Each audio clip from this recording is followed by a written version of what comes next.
Assalamualaikum, saya Aman Wan dan hari ini saya akan mengulas satu karya terbitan Dewan Bahasa dan Pustaka tulisan Ramli Awal Mursyid, penulis nombor 1 trailer di Malaysia, Igawan Maut. Igawan Maut membawa kita mengenali latar 1963 di mana kita berkenalan dengan watak Marlia, seorang gadis Melayu yang terpaut hati kepada seorang bekas tentera Jepun iaitu Miyakoto Sakurai yang telah bertukar nama menjadi Ali bin Abdullah kerana ingin menikahi dengan Marlia. Mereka hidup bahagia, berpasangan, dilahirkan seorang cahaya mata.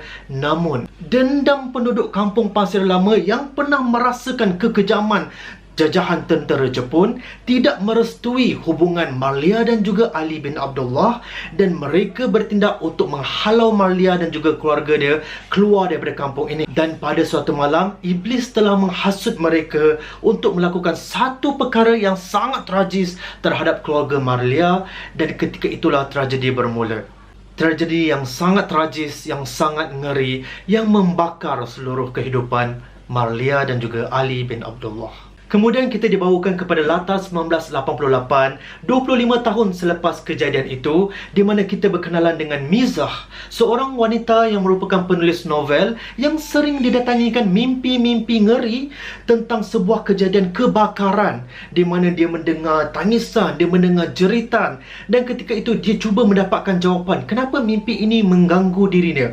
Dia pulang semula ke kampung dan ketika itulah dia bertemu dengan ayahnya, bertemu dengan penduduk-penduduk kampung, dan terjawablah kembali sumpahan Marlia di kampung Pasir Lama. Wah, saya sebenarnya memang tidak menyangkakan ini adalah karya pertama Ramli Awal Mursyid.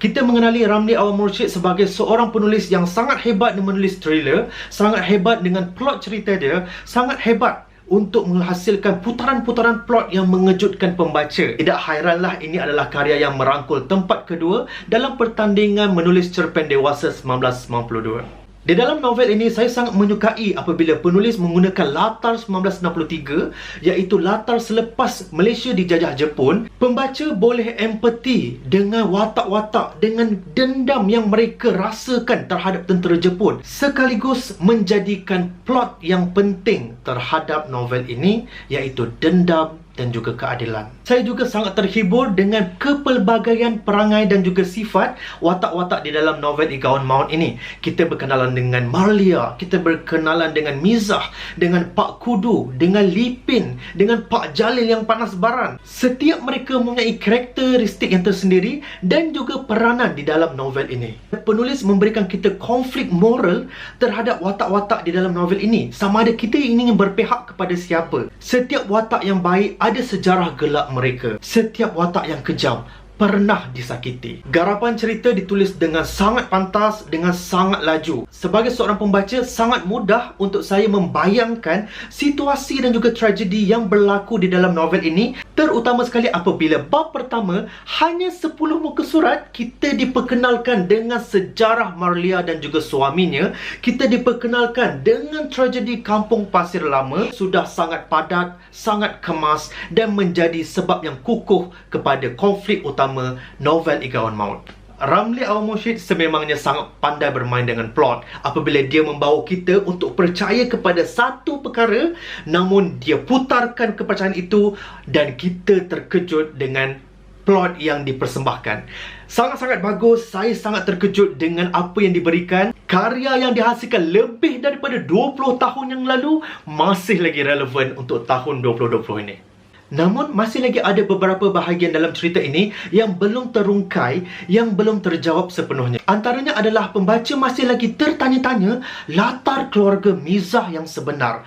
Dan kenapa Mizah yang menerima utusan dan juga mimpi-mimpi tentang keluarga Marlia? Kenapa? Itu tidak lagi terjawab. Namun, saya mempunyai satu kesimpulan di mana Mizah merupakan satu utusan, satu kiriman Tuhan untuk menjadi penyebab kepada keinsafan Lipin. Seperti mana Marlia menjadi utusan dan juga penyebab keinsafan Miyakoto Sakurai untuk memeluk Islam menjadi Ali bin Abdullah.